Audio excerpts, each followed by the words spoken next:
How you doing, ladies and gentlemen? Welcome to This and That. I am your host, Xander, where we're talking about this, that, and everything in between. I really appreciate you guys' patience. I got to tell you, today was a very twisty, turny day.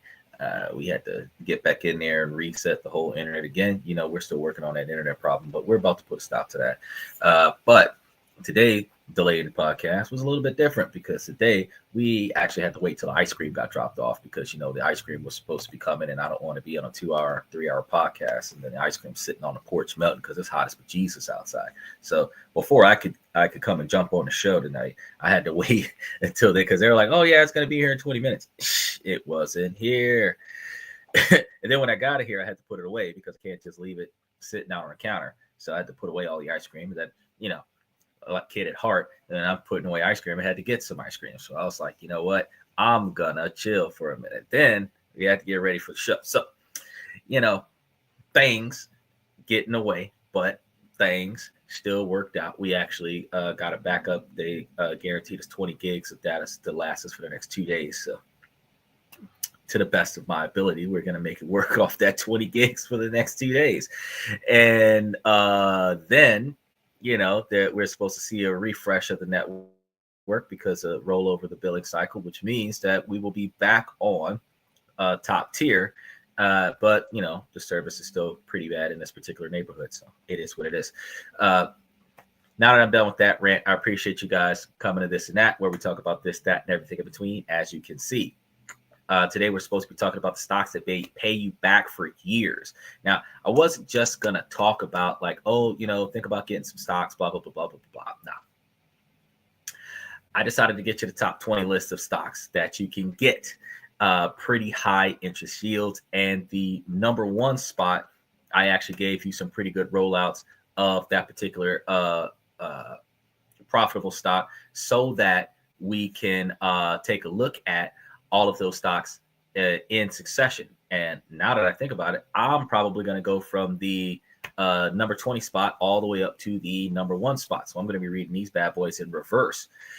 It's a lot like being a teacher and you turn the paper upside down and you're reading all the words upside down. Kind of one of those things.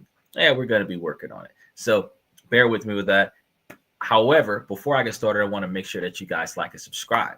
Make sure that you join the membership. For those of you that are following us from Twitch, make sure that you hit the follow button. If you're watching us from Twitter, make sure you hit the follow button. And if you haven't noticed yet, we have it in the comment section for those of you that would like to jump up onto the show in real time. If you click the link in the comment section, approve the mic, approve the camera. Matter of fact, here's a clue. Get the link, save it to your device. And then the next time you see me on the show, you can click that exact same link, jump onto the show, approve the mic, approve the camera, and you'll be able to dive right back in real time every single time that you do it. So just pay attention to that as well, because you'll be able to talk to us face to face. So make sure your hair and nails is dead, ladies. And fellas, put a shirt on. You got to be over the age of 18 to get on the show. So remember that. So no jitterbugs on here. You can be in the comment section, but you can't be in the live video feed. So, and also one more thing, guys, I really appreciate it if you guys are appropriate on the podcast. So appropriate comments and appropriate redirects for questions.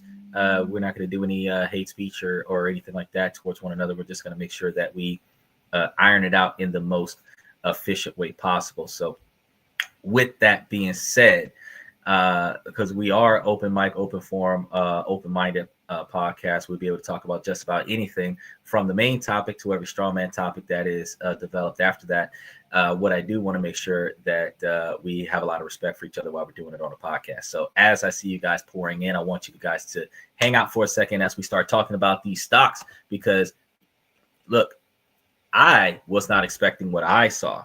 And since these stocks are going to start seeing a massive improvement come 2025, we need to really start figuring out what we're going to do to take money out of our pocket and put it into some stocks, bonds, and real estate so that we could pocket some extra money on a quarterly, annually, or monthly basis.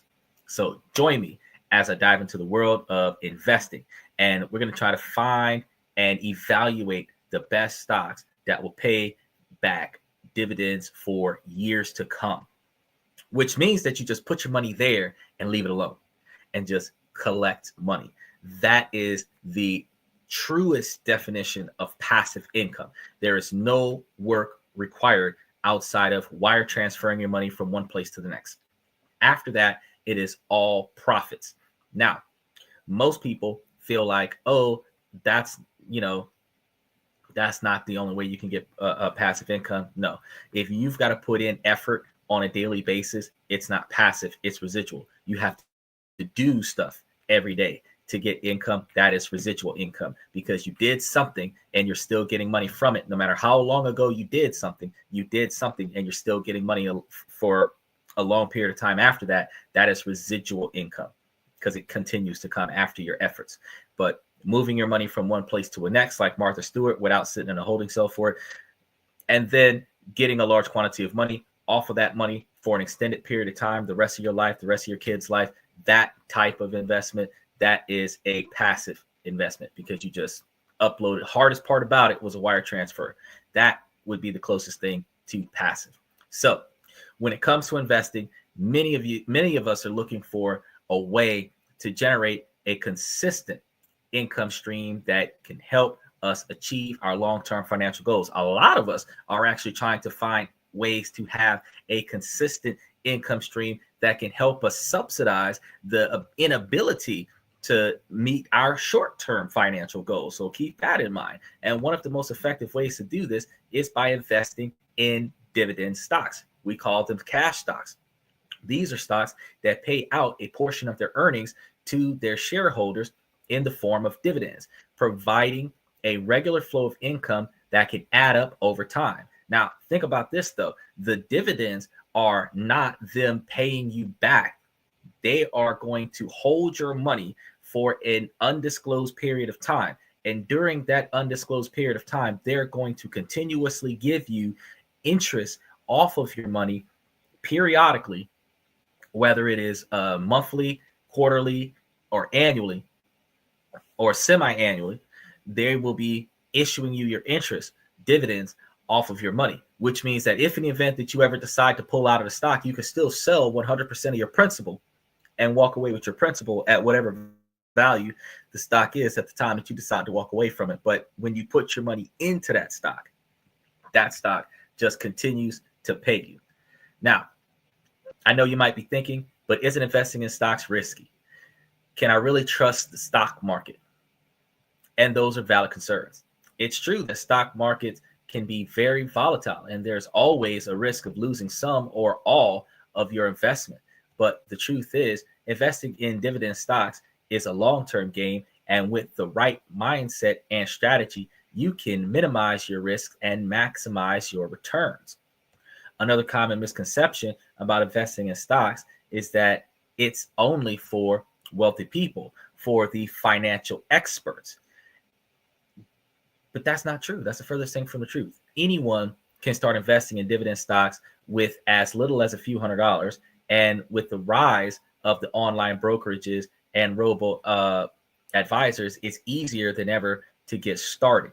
So while we have many people also feeling the intimidation by the thought of picking individual stocks, you have to understand that the reality of things is that you don't need to be a financial expert to invest in dividend stocks.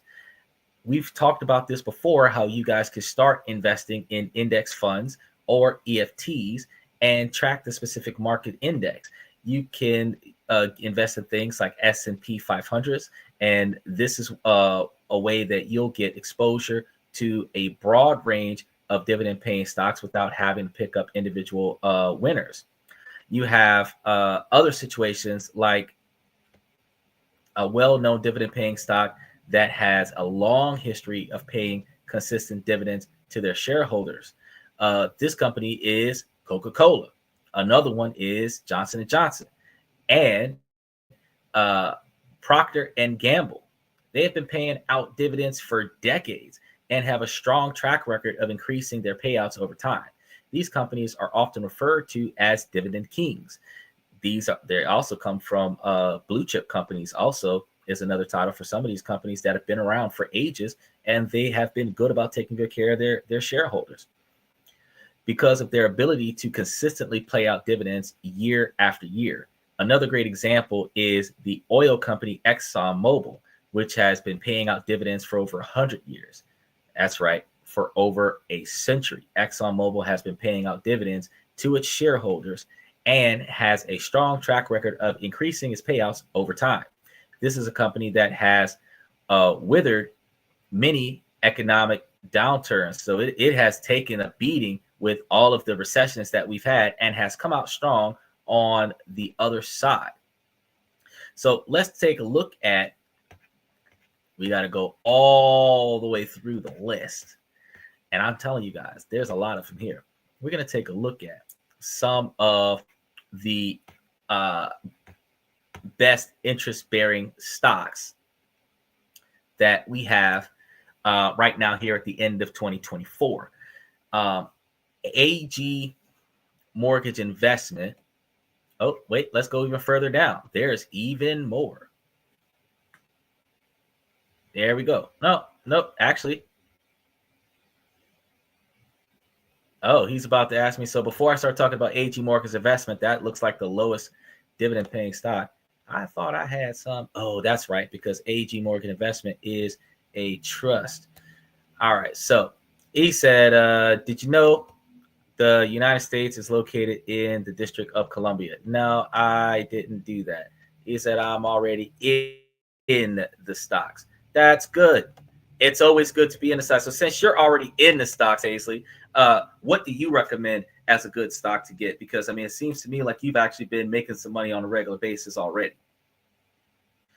It's good to give us some recommendations based off of your success rate, because you probably have far more experience than some of us that watch the podcast.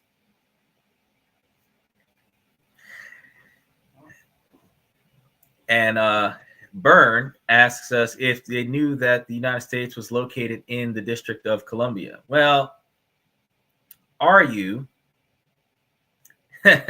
You're asking me if this is gambling, and I'm asking you, why are you giving us a misdirected history lesson or a geology lesson or geography lesson? One of the high school courses that we never liked taking in the first place, because trivial that it might border the District of Columbia.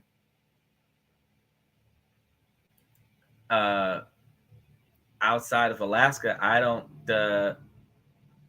have an observation of any portions of the United States of America, North America, existing inside of the District of Columbia, with the exception of any U.S. territories that were seized by military bases.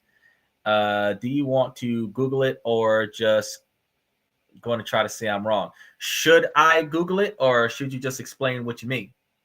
Because, I mean, you're on a live podcast, buddy. I mean, if you really want to educate everybody on where the United States is located at in the middle of the ocean, I mean, by all means, you can give us a history lesson or a geography or geology lesson and educate us on which direction the United States is floating.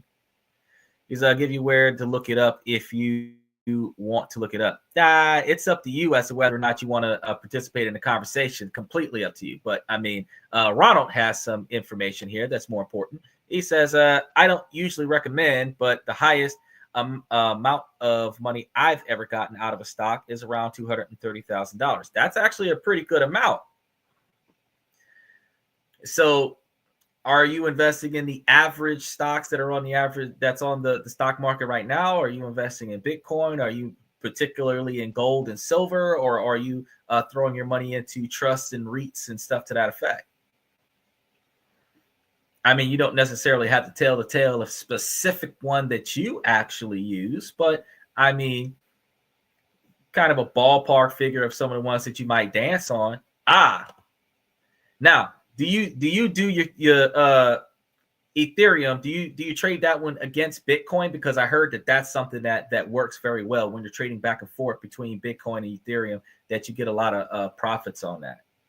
Here we go. So Burns says the District of Columbia code says the United States is inside the District of Columbia. That's why I say it's in the District of Columbia. Because Columbia code, it's their code. So that's their code of honor. that the U.S. is inside of them. So have you seen like a geological map that shows the territory of District of Columbia and showing at least a footnote of Hawaii located inside of Colombian territory?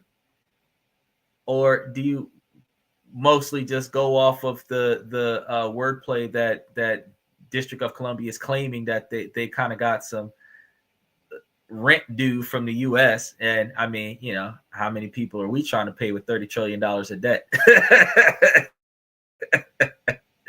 Stapled to our credit score. just trying to be real. I really appreciate the information though. I mean, thank you very much. He says, yeah, I do trade back and forth, and I spend a little gathering money on the on making NFTs. Oh, now I heard that NFTs is not the way to be, and I don't have a lot of knowledge about NFTs, so I don't try to downplay them. I know that EFTs you can make some money off of, but I haven't done EFTs either. Now I'm familiar with cryptocurrency, and I'm definitely familiar with the extreme upturn right after the current election. And that was actually a phenomenal upturn, which at the original peak of almost $70,000. Well, it wasn't the peak. The peak was at like 74, 75,000, and it started declining down to about 60,000 right when we had that massive $30,000 boom, and it brought it all the way back up to right around 90,000. It's probably the highest it's been in recent times, and it's going to be back on the decline again in quarter one, because people want to spend their money. They don't just want to sit on it. And we're going to see that fluctuation coming in 2025. So I definitely want to play around with that coming soon. But you know, yeah, Bitcoin is what if you're doing. Are you doing a day trade, or are you using trade bots with yours, Ronald?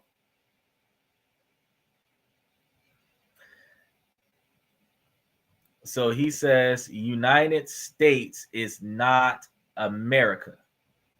No, United States is not America. The United States is inside of North America. So is Canada. Canada is also a part of North America. And if I remember correctly, Mexico is also part of North America. And you're telling me that the District of Columbia claims that the United States is inside of the territory of the District of Columbia. And I'm asking you what foot, elbow, or ear of the U.S. is in District of Columbia space. Is it the Bahamas? Is it Hawaii? Is it Alaska? I know it's not Florida. Can't be Texas. Is it Maine? Help us understand, buddy. Because, you know, we're on a live podcast, so there are very few people who were looking at the title of the show talking about stocks, bonds, and Bitcoin and thinking, I wonder where Costa Rica is.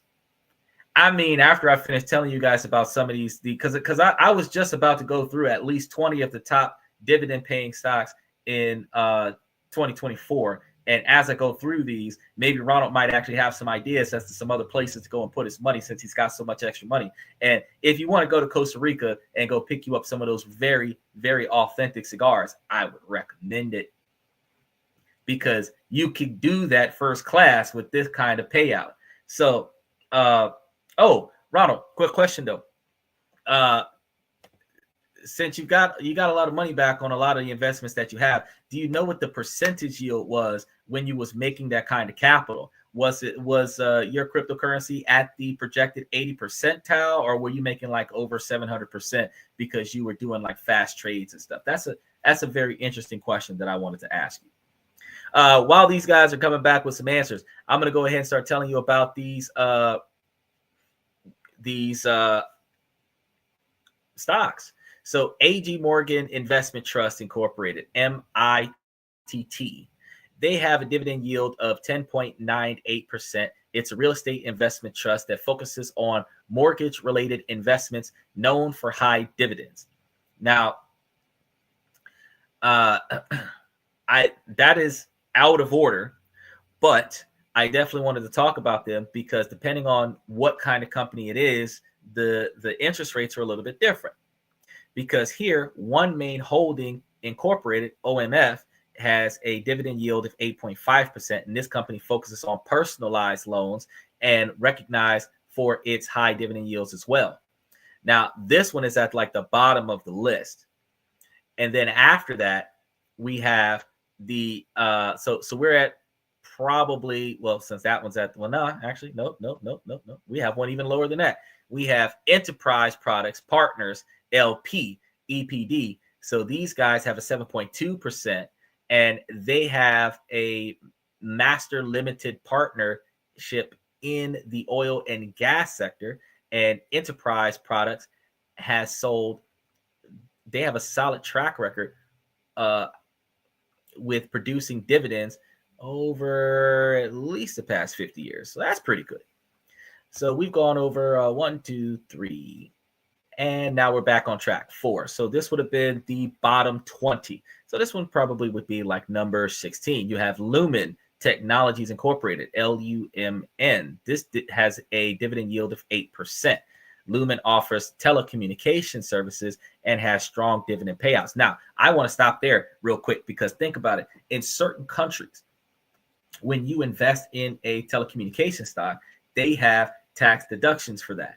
They have incentives for reinvesting where they may give you tax exemptions on your dividend payouts if you reinvest in your technological investment platforms. So I've grabbed about 20 of the ones that are predominantly in the United States. But if we were to go worldwide, there are so many different places that we could actually invest in. We just got to figure out how to get our money in there. But once we get it in there, money starts flowing. So look at all that extra bright light. And then you're going to love this. Walgreens Boots Alliance. Now, as soon as I seen that, I was thinking about our local grocery store, Walgreens, but WBA has a dividend yield of 12.14%. And it is a healthcare company that has a high dividend yield, making it attractive for income-focused investors. So if you guys are looking for something that's a little bit above the norm, then you're going to go over here and try to dip your toe into Walgreens.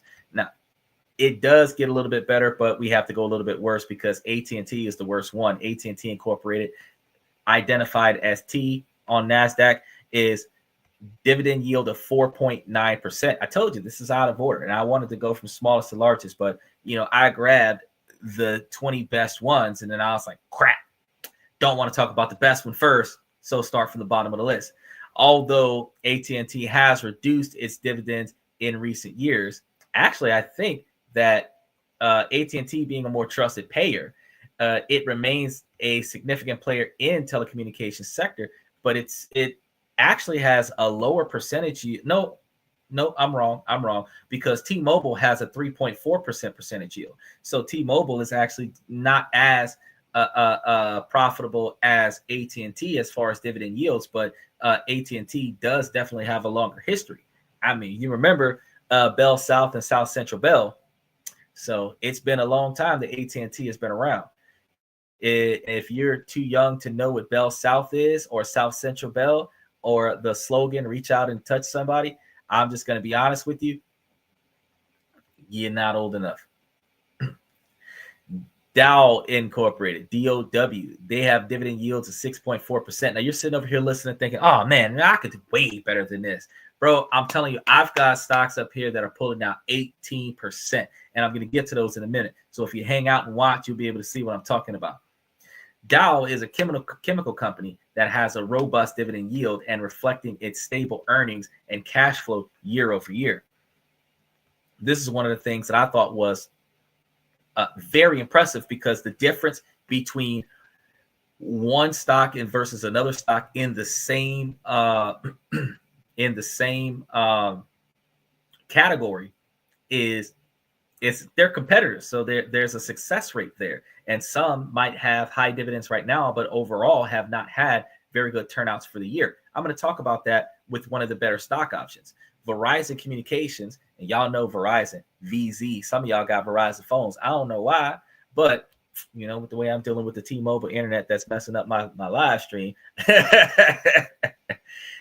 All right, y'all. It ain't really them. It's just a location. Yeah, I got to get to a better location. They have a dividend yield of 6.5%, and they're a leader in telecommunications, where Verizon provides strong cash flow that supports its dividend payments, which means that they're not going to slow down on their 6.5% payouts on their investors anytime soon. Pfizer Incorporated, PFE, has a dividend yield of 6.8%, and they're a pharmaceutical giant that offers a solid dividend along its extensive portfolio of healthcare products. Now, if you're in the health and or technology, R&D, something in that area, when you start investing in these particular types of stocks, especially when we talked about in Brazil and Dubai and in Romania, you could receive a massive benefit from certain countries that are incentivizing certain types of portfolios where you're localized your investments into certain platforms that the government supports. So maybe take a look at what the U.S. is dipping their toe in, and you might actually be able to find you some benefits along the way. Altria Group Incorporated, MO, I don't know why they're using motivation to represent Altria Group, but their dividend yields are 7.3%. And Altria is a major player in the tobacco industry and has a history of consistently paying out high dividends to their investors. So you're going to love these guys. Now, this is where things start really getting twisted. Two Harbors Investment Corp, TWO, their dividend yields are approximately 10%. Now, that's where you really want to start putting your money. When you start talking about, man, remember we had the show last week, we talked about borrowing money, getting a loan, and then taking that loan money and throwing it into an investment that pays you back more interest rates than the interest owed on the loan.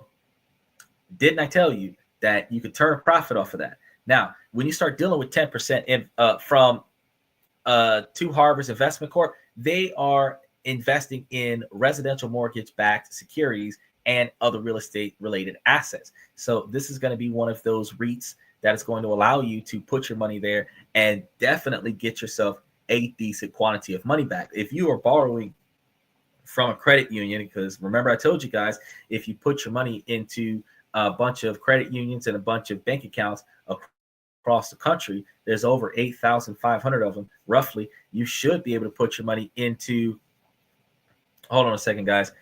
This guy says that I gave you the code to look it up. You did not give me a code. No code popped into the comment section. You might have tried to put the link in there, and then the trade bots didn't let you do it. It said United Healthcare CEO died, but their stock went up by 0.98%.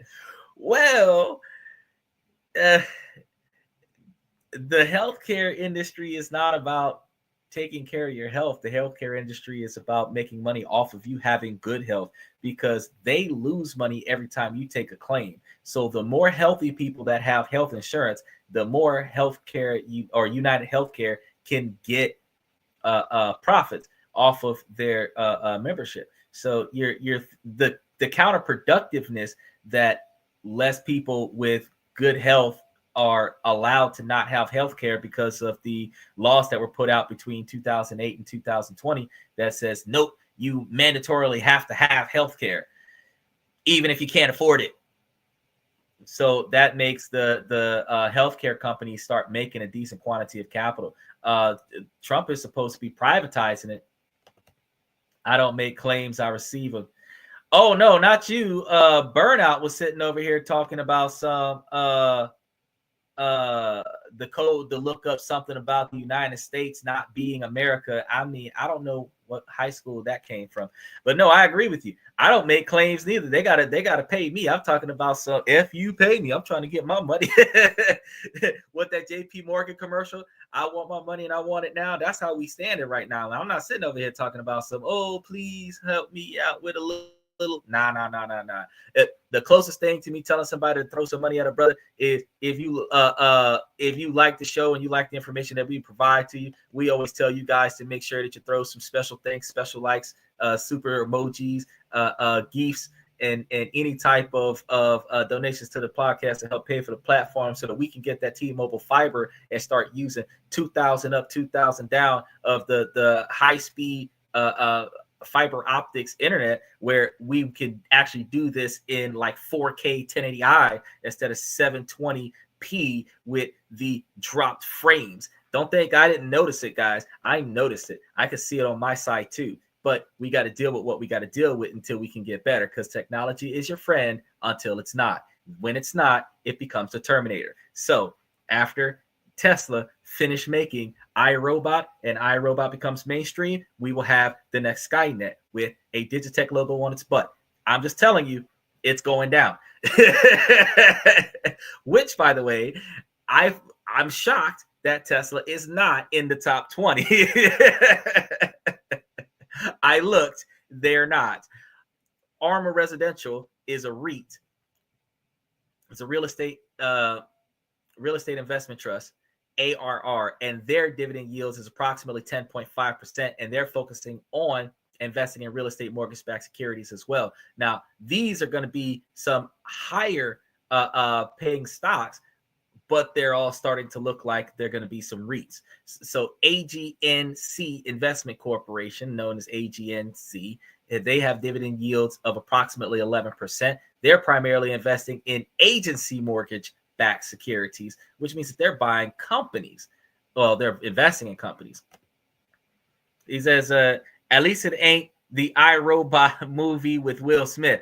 Bro, I thought with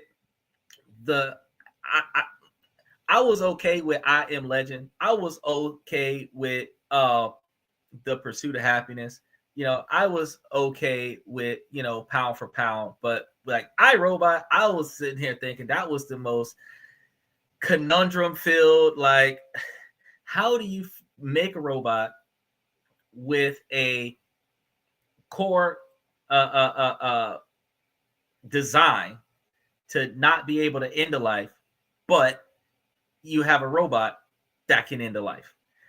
And then I also understand that, realistically speaking, self-learning and evolving artificial intelligence, which is why we've talked about artificial intelligence on the podcast quite a few times, can become detrimental once you put the key factor of self-preservation tactics in the central purpose. But the fact is that when you put self-preservation in there, as well as, don't harm humans and don't do this and don't do that, one rule can overrule the other rule.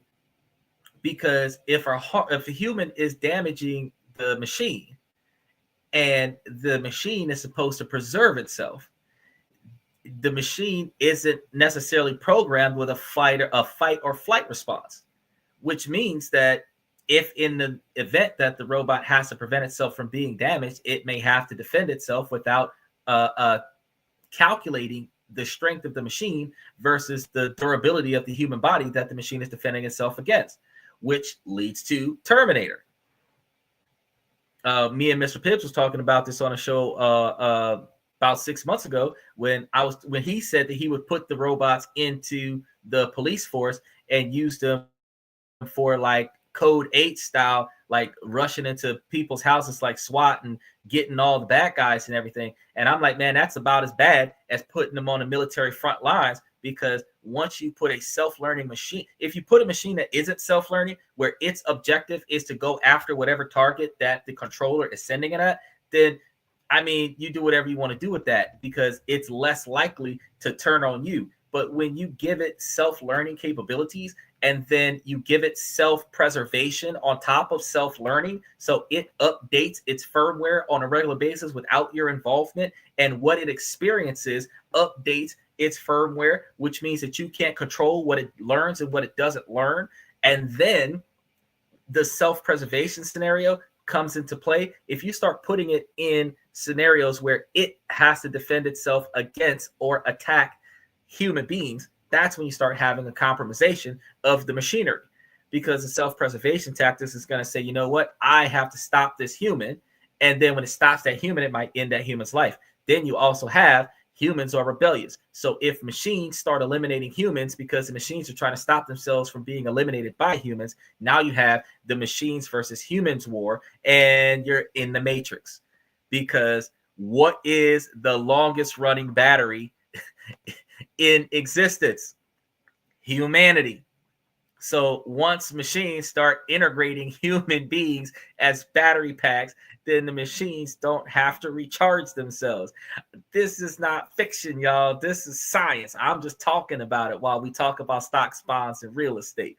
So like the self-preservation, it feels the need to live instead of die for others. Right. Once that is programmed into anything, the expectation to continue existing is supposed to overrule everything else. So then your safety codes or your core directive, that centralized purpose, as you put it, for it to not harm a human, yeah, that's contingent that all the humans are behaving at the moment. But get one that starts swinging a lead pipe at the machine, like them robots that Elon Musk had made. He put out 5 of them already, right? On the debut thing. And they're making drinks for you. They're driving cars for you. They're awesome. But as much as they can make a mean martini, shaken, not stirred, 007 style, you put one of them into a club with a bar fight, and I can't think of very many other references for robots, but it's definitely not going to be like WALL-E. I can tell you that. So, you know, Will Smith was a good actor back when he was young, in his 20s. Now, I don't know. Did you see the new Bad Boys? I'm going to get back to these stocks, but did you see the new Bad Boys that came out? Because I watched a bootleg before they can yep. they can put a hole in your chest, shake you up, and stir your liver. So, because I seen it on bootleg before I seen it on Netflix. And then when I was like, oh, wait, Netflix is going to put it on, I didn't have to watch it for free on bootleg. But HD movies. But I ain't trying to shout out. But did he kind of lose his edge from Bad Boys 1 and 2? Because you know, I kind of felt like I don't see myself seeing a Bad Boys 5. I don't see myself seeing a Bad Boy with the way like they fit. They even tried to make Martin like I want to say alpha, but he's not funny, but he was ridiculous in that shootout. And he was eating the Skittles and drinking the juice. I think they were in a theme park or something. And it's almost like he got like a sugar rush and he started becoming like, you know, Mr. and Mrs. Smith. And he's out there like, with the 2-gun thing, when normally he can barely handle 1 gun. I thought that was interesting. Like I felt like in his contract, he demanded to have the awesome gun shooting scenes that Will Smith normally has. He didn't do as good of a job as he could have. But, the Chris Rock changed everyone's perspective on him. No. I'm gonna be honest with you. Him slapping the taste out of Chris Rock, I feel like rich people have no self-control because they're rich. So him being able to slap Chris Rock in the face and not go to jail for it is not something that somebody that makes less than $70,000 a year would have done. If they go and slap somebody in the face, they would have been handcuffed and taken to jail, and they would have to bond themselves out. He got to sit there and finish watching the show, go home with his wife. They didn't even escort him out of the building. You see what I'm saying? So I didn't change my perspective on him for that. What I would change my perspective on him was not his acting career, as a matter of fact, because I just thought that his Bad Boys 4 performance was not as enthusiastic as Bad Boys 1, 2, and even Bad Boys 3. I think Bad Boys 3, they were out there in Colombia or whatever, and they were going to get Gabrielle Union. Gabrielle Union is fine in that movie. I'm just not going to lie to you. And then the fact that Will Smith goes and gets her, like I was like, they did the dang thing in that one. But like the way he was on, I think it was The View. It was almost a decade ago, and he was in tears talking about like him and his boyfriend living in a different house, and his wife is living in another house with her husband. I'm like, why is you putting your personal business out on national TV like that? Ain't nobody even cared, much less knew that you was on both sides playing for both teams, and you can sit over here crying your eyes out like that really gonna matter to us. Like, you cheating on your wife, is she cheating on you? Y'all got an open marriage. Just stop talking about it. Pay attention to the son that doesn't have a TV contract, because you got all these kids that's in fame, and you got one child that's like the illegitimate child that's not involved in the fame, talking about I wanted him to have a normal life. No, you didn't want nobody to know that he existed. And then he got old enough and came running up there during a press conference talking about daddy. And now you've got to talk about the one son that nobody knew existed, even though you had 2-3 more kids after him. That's the kind of stuff that made me change my perspective of Will Smith, because I can tell you, out of all of the celebrity people that I have been hearing about for the last 2 decades, Obama and Michelle is the only ones that haven't had a scandal. I mean, Obama did have that one scandal with the mustard on the hot dog thing, but beyond that, I haven't really heard a scandal with Michelle and Obama. Like, take Trump's scandal. I mean, who does what he does with $135,000 and then does a political campaign to outlaw that type of behavior? You supposed to be in prison for doing exactly what you said you was going to shut down if you got in the office. And then you got off on it. I don't know.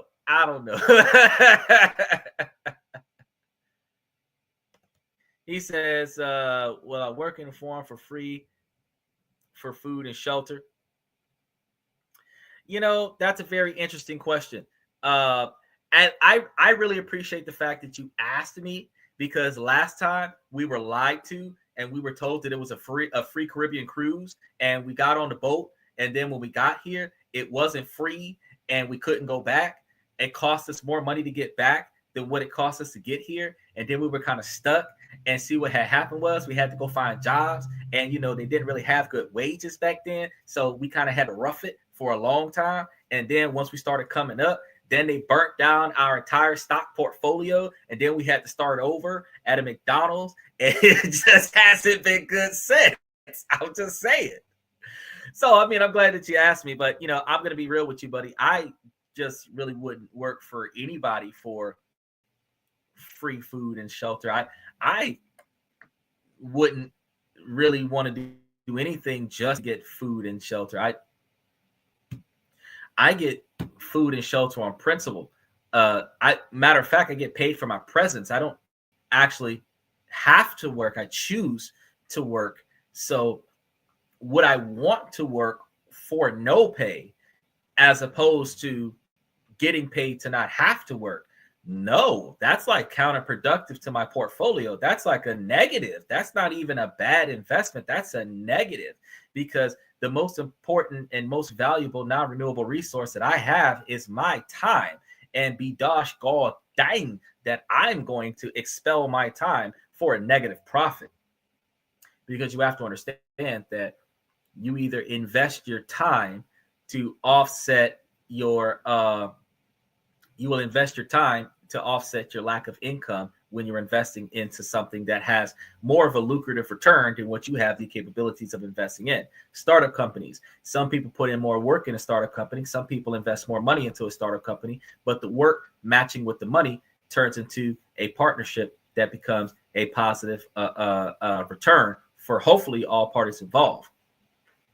He said, wrong timeline, going back to 1650s. Hey, well, back in the 1650s, that actually would have been a good idea, because I may remember when we got off the boat, we didn't have any money for food. So if you offered us free food and some shelter, probably would have got a few of us, especially if it was fried chicken, watermelon, and some Kool-Aid. You probably would have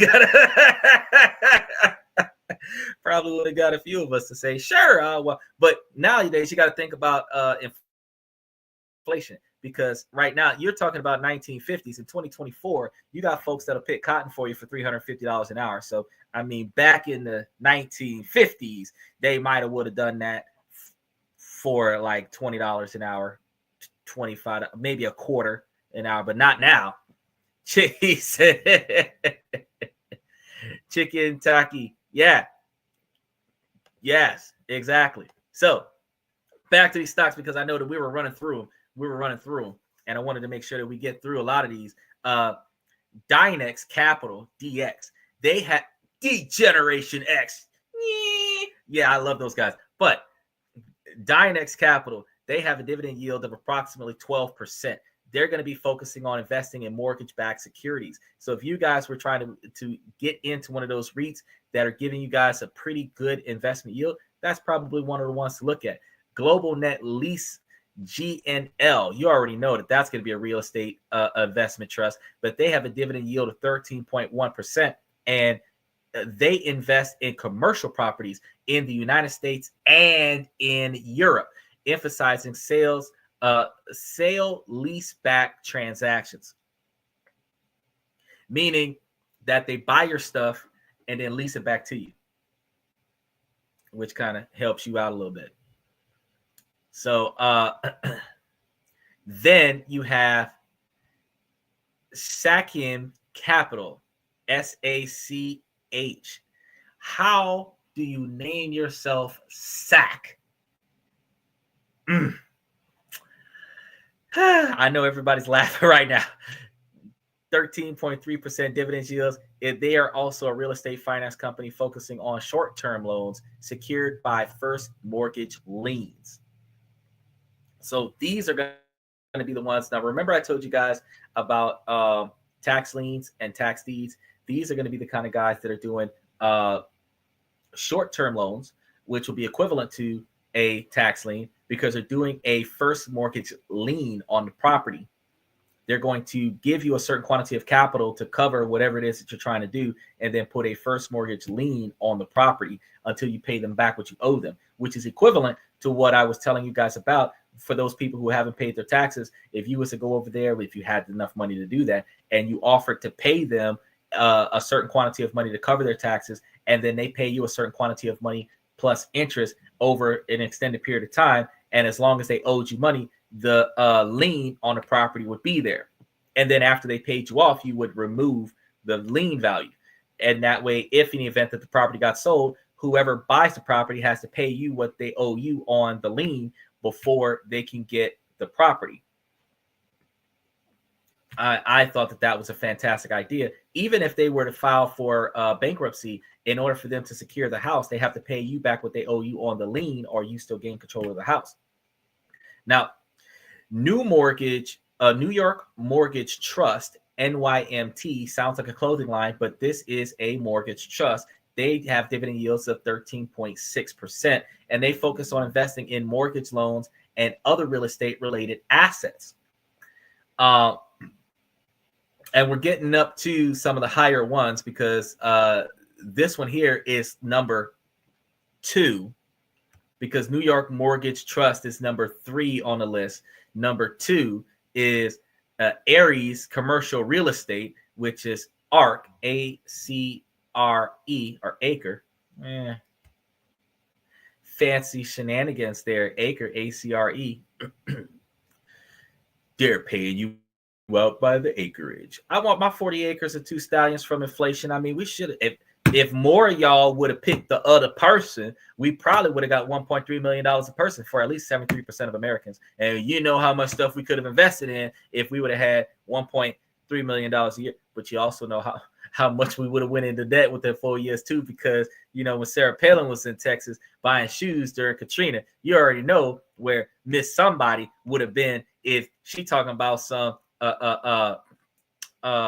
no hidden fees, talking about something. They got to tell you how much you paying for stuff before you touch it. Like she was touching too much stuff. How did she go almost bankrupt on her political campaign, and she spent more money than she made talking about some donate more money after I lost so that I could pay off the people that I owe. You mean I ain't even trying to go down that path. But Acres, these guys engage in orientating and investing in commercial real estate loans. So these guys are originating, orientating, they're creating it, they're putting it together, they're starting it, and then they're going to invest into the commercial real estate. using loans. So they're gonna piece that bad boy together, and then they're going to put it out there and make a bunch of money off of it. Now, the most important one that I wanted to talk to you guys about was Orchid Island Capital. Now, in 2024, oh, wait, I got one that is more important than Orchid Island Capital. So we're going to talk about, we're going to talk about Orchid Island Capital. He is not number one. He is next to number one. Orchid Island Capital pays monthly dividends, and they're following a recent trend in 2024. Let's go up and see what's going on with Orchid Island Capital. Because I got to tell you,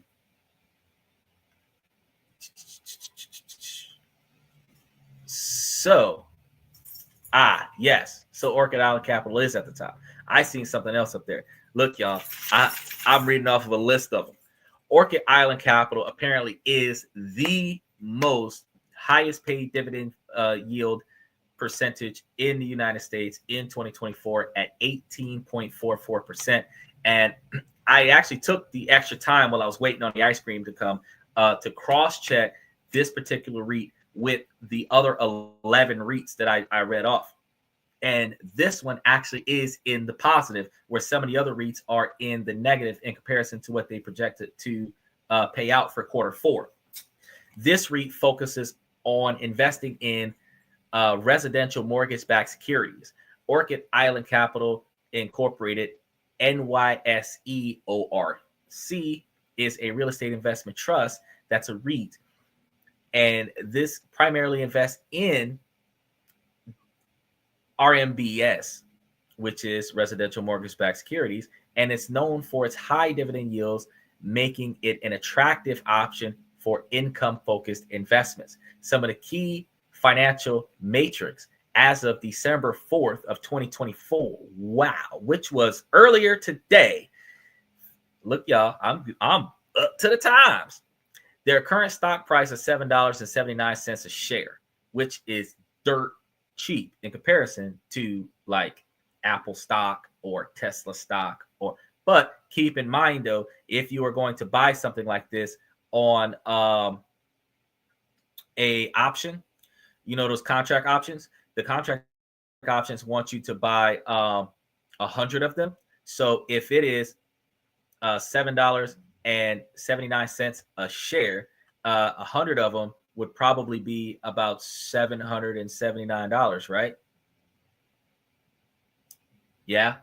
Okay. So to get 100 shares of it. Now, for you homies that got like 10 stacks off the stimulus checks for all y'all kids, and for some of y'all that be getting back large quantities of stimulus checks for or tax returns in February and March, like $779 for 100 shares at 18% is cheap for the massive payout. But they have a market capitalization of approximately $610 million.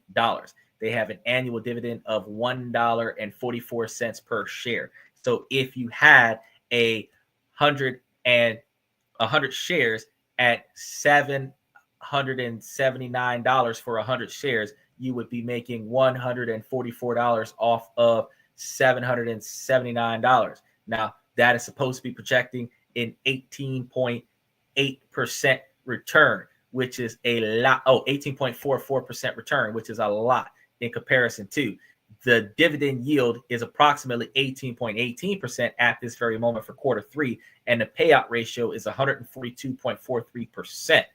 The book value per share is $8.40. So it's going up in price. And recent performance in quarter three of 2024, which was October, the net income was $17.3 million or 24 cents per share. Wow. And the net interest is $300,000. And dividends declared was 36 cents per share during the quarter, just the 3-month period. So the total return of 2.1%, which includes the dividends and a decrease in book value. You're looking at a dividend history where Orchid Island Capital pays a monthly dividend with the following recent details. And this is one of the things that you want to understand is that if they're paying monthly, then you're getting a percentage payout every month for 12 months. Whereas we were looking at some of the quarterly payouts that might pay you a 5%, 10%, 20% that would pay you quarterly. But one check once every 3 months is not nearly as good as a check every month on the same day of the month. I know that you got some folks that like to get theirs between the 1st and the 15th, but I ain't got no problem with getting mine on the 25th if I'm getting a bunch of dividends from a stock option. So the Lax X dividend date was November 29th. So they just paid like 5 days ago. And the next dividend payment is December 30th. So they got another installment coming in. And they have monthly dividend amounts of about 12 cents per share, which, depending on how many shares you buy, since they're $7 a share, $7.79 a share, you could probably buy 1,000 of them with less than 10 grand, and 1,000 of them with less than 10 grand would bring you up to about $1,200. And if they're giving you that per month, that's a lot of money, because that means that you're actually drawing back about $12,000 a year. So if you put away enough money on that and you're getting back 18% on it, then you're actually drawing back enough money to potentially owe money on taxes. Because you gotta bring in more than $13,000 a year in order to owe money on taxes. Think about that. But you can also offset the amount of money that you owe on taxes based on the amount of debt that you're paying. So if you've got a loan that you're paying back, a mortgage that you're paying back, you could probably offset all the money that you're getting back on your stock options based off of all the debt that you got to pay. So one hand washes the other. Liberty is asking us some interesting question. He asked me, do you sell Kafuli? No, we don't sell Kafuli. We sell t-shirts, we sell hats, we sell aprons. You should see some of that stuff in the description down below. We also have throw pillows. We have a little handkerchief for the dog, baby bibs, and that. Well, it's getting cold right now, so we've got some hoodies on our platform. We also have the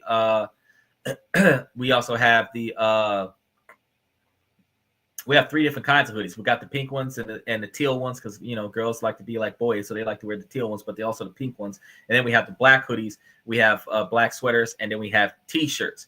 So you can always take a look at those. And we have necklaces if you want to get your girl something that, this and that logo memorabilia. He's talking about a little Kafuli with chicken taki. I like chicken taki. And then he has taki malasala. How much for the plate?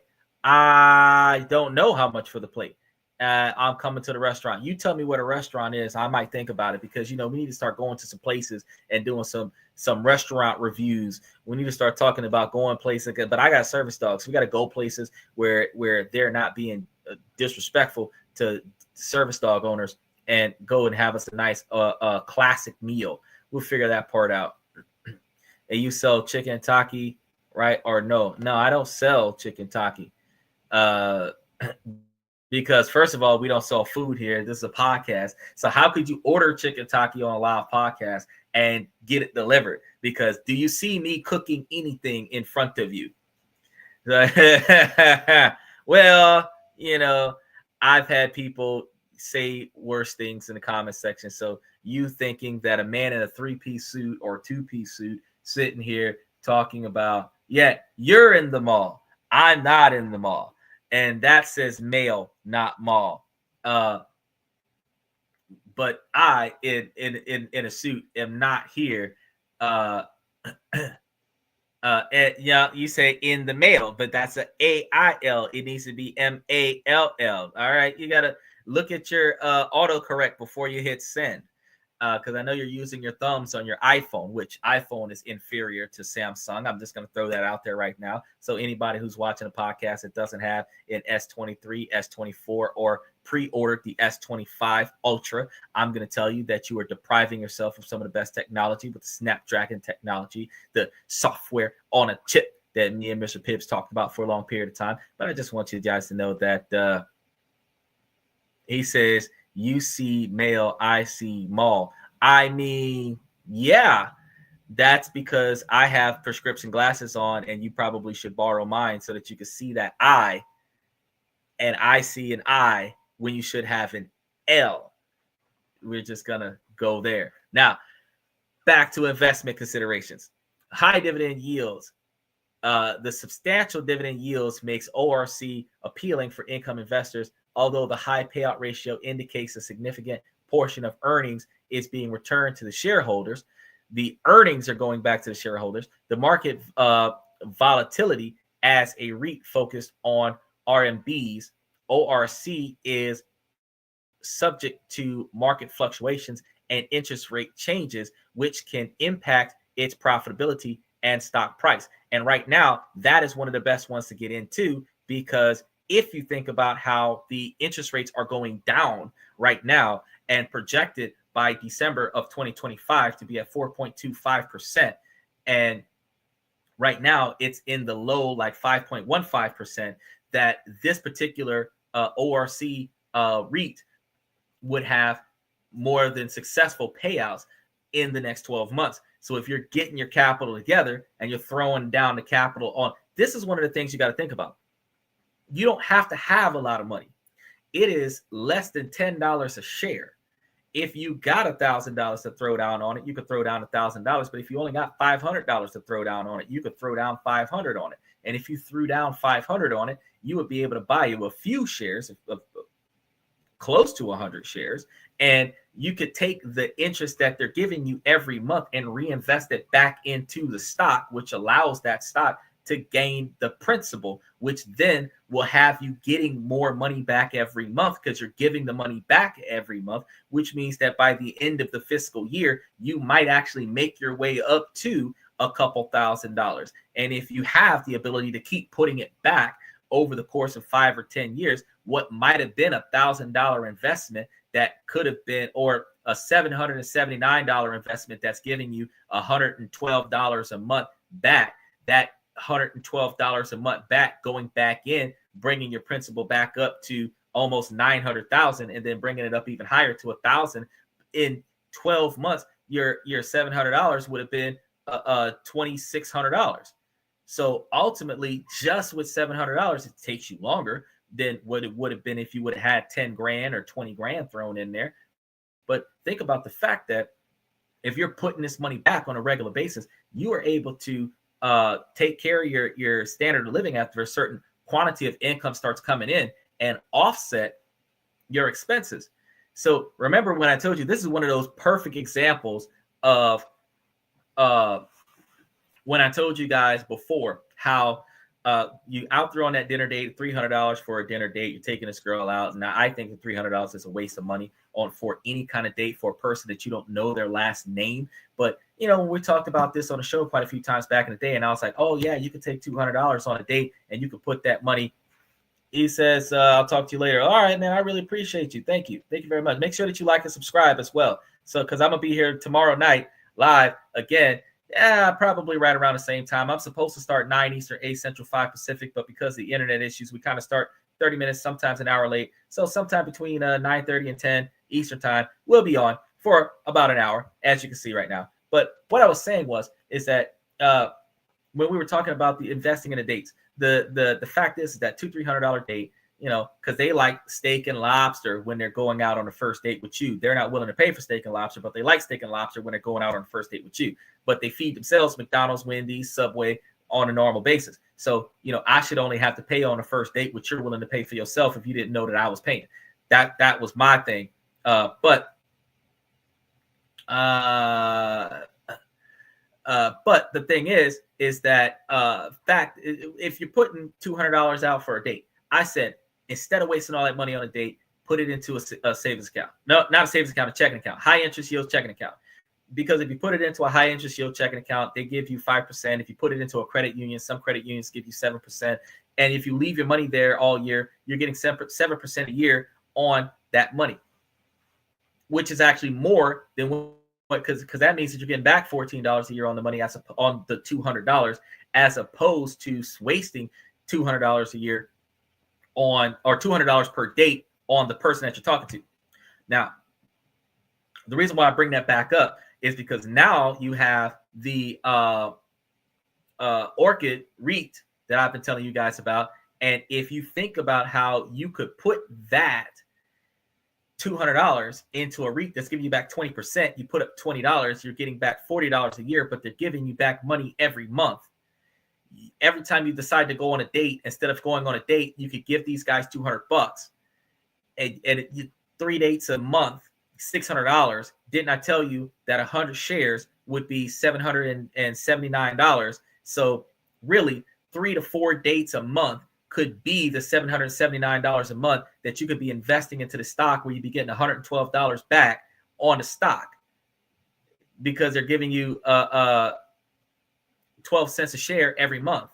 So you do 100 shares, you'd be getting $120 or $112 a share. You would be making you some decent money off of not going on dates. Now, outside of going on dates, here's another thing for people who have drinking habits, smoking habits. When you think about a couple $100 that you're spending on the beers, the liquors, the bar tabs, and then you think about how you could take that same amount of money that you're spending on your entertainment, because they say work hard, party harder. But if you just work hard and take that extra money that you're partying with and go and put it into an account that's giving you 18.8% or 18.4% interest, and it's paying you back monthly, you put the money in this month, next month you're going to get money back. You put it in this month, 2 months from now, you're getting full money back. And instead of how much money are you going to get back, even if you get points on your membership card when you're buying liquor at the liquor store, how much money are you going to get back off of the thousands of dollars that you pay on alcohol, when you think about the thousands of dollars that you could have invested in an 18% return, an 18.5% return? These are the things that I've been telling you guys about on the show. And I talk about these things in length. And after I finish talking about these things in length, then I start piecing different shows together, because I tell you, we talked about this when a lot of people didn't want to hear it. We talked about this. And now I'm showing you that not only can you invest in yourself, you can invest in yourself in a way where yourself can become self-sufficient and be successful. Notice self-sufficient, not independent, because independent is sacrificing. You will sacrifice your partner, you'll sacrifice your kids, you'll sacrifice your loved ones when you're independent. But when you're self-sufficient, you stand on your own 2 feet until somebody else jumps in and starts trying to do some stuff for you. Self-sufficient. Relationships are codependent, which requires self-sufficiency. And self-sufficiency means that you got to hold it down till your team comes. You know that one person on Apex where he's in the thick of it, he's surrounded by 5 folks, and he's holding himself back, and he's waiting on you to come bring him the reviver thing to bring him back? That's what we're talking about, self-sufficient. We're not talking about independent. We're not talking about LJ. We're not talking about, run out there and ball hog your way into making 100 times more than everybody else by using 200,000 times more shots than everybody else and spending 15 more years in the game than everybody else to say that you're the best, because nobody else has been in the game as long as you, but you still got a 50% shooting average, 50.1 shooting average. I'm just telling you, it's a shame. It's a shame. It's very disappointing. But the national average is 73.4%. So he's shooting below par. He's shooting below par. I'm throwing shade. So LeBron, I'm just saying, bro, practice your shots, because you're shooting like Shaq right now. But you're supposed to be the greatest. But back to these stocks. Back to these stocks. So long and the short of it, the most important part of it is the fact that in this situation, I keep telling you guys, if you're investing in something that's going to give you back money, this is the best part about this particular type of REIT. If you're investing in it and it's paying you back every month, you don't have to leave it there for 20 years and wonder, oh, what am I going to do about money? Because if you put $1,000 in there and it's giving you back like $200 a month on $1,000, well, not really $200 a month, but it's giving you back, close to that. You got to think about the fact that you don't need to pull no money out.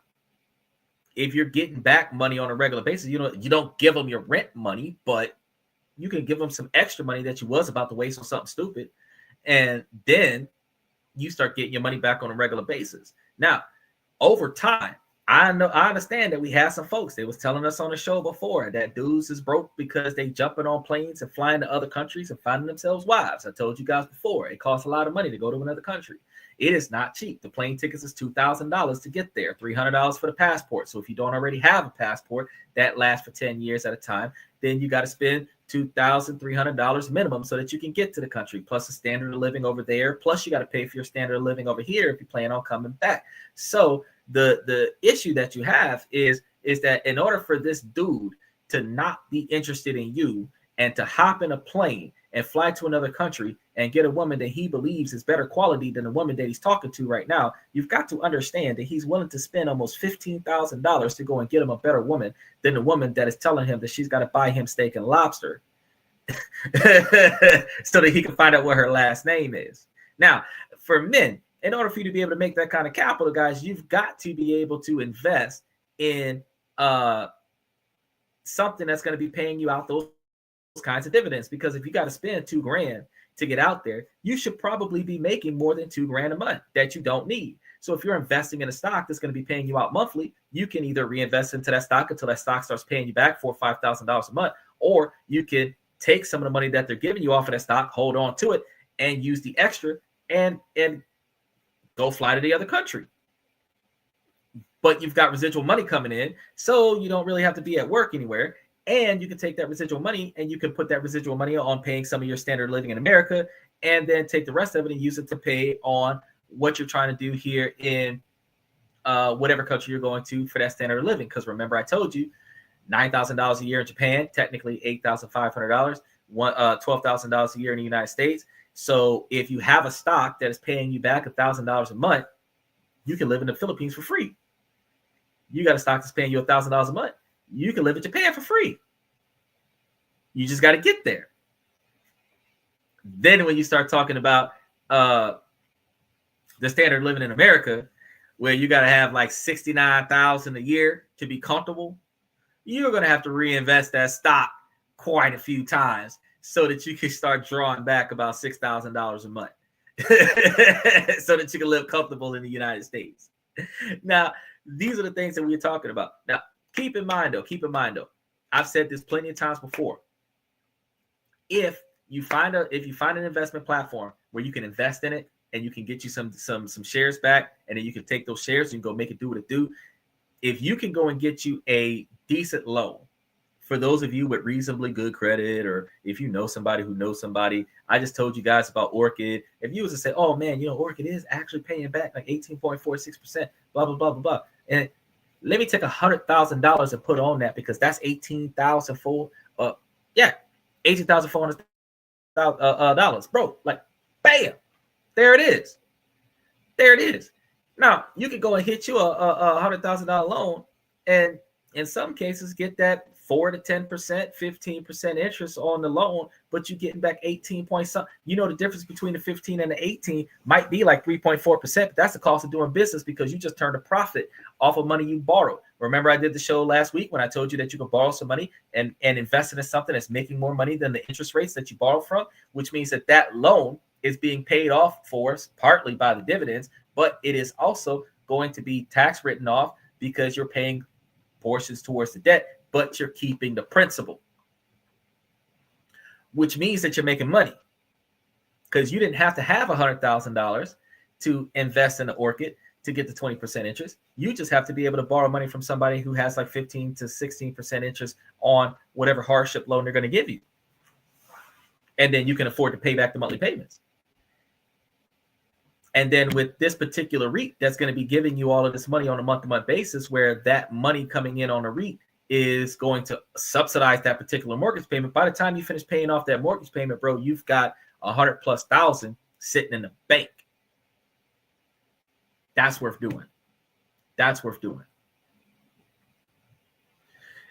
So when we said, some people don't think that they can make money off of bonds, they don't think that they can make money off of loans. No, you can.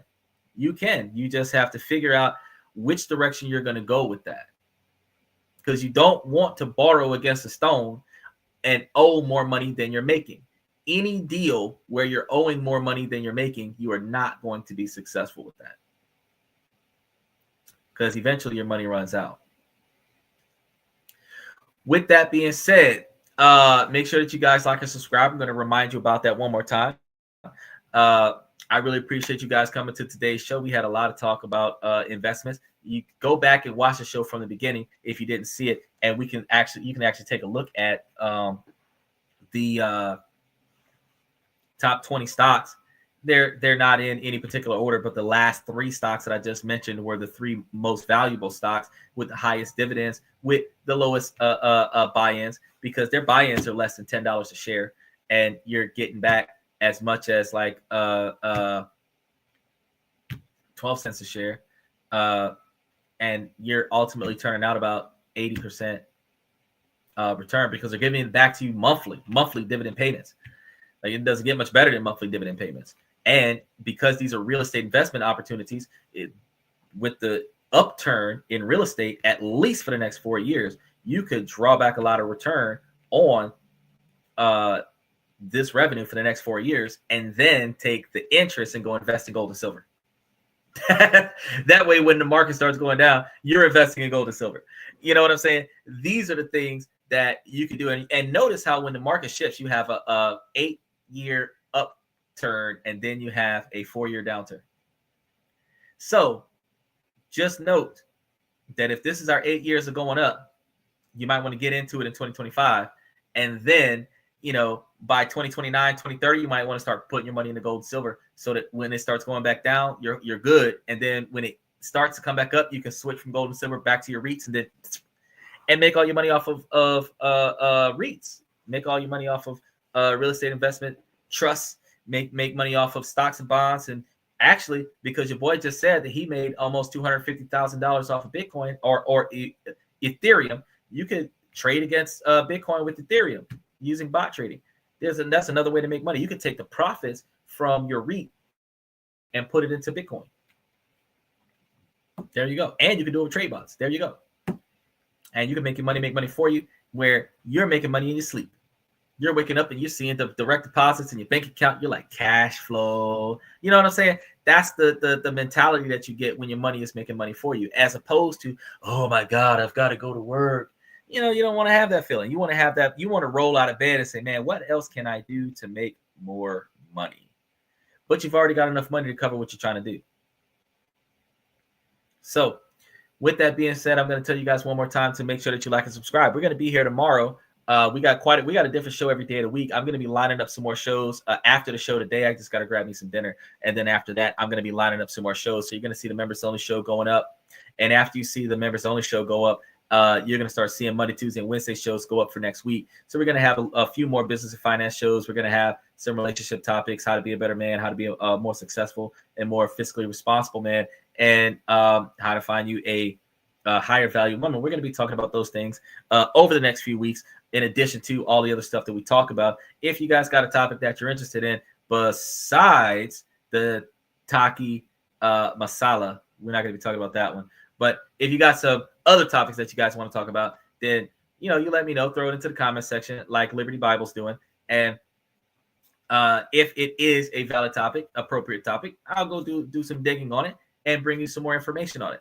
And again, if you got any questions about anything that we've talked about on the show today, or any questions that you want to ask us about any of the other shows that we've asked, I know that we've had some people ask us about Bionics. We've been giving them information about Bionics. So whatever it is that you guys are looking for, you just let us know, and then we'll figure it out, and we'll throw it into one of the upcoming shows.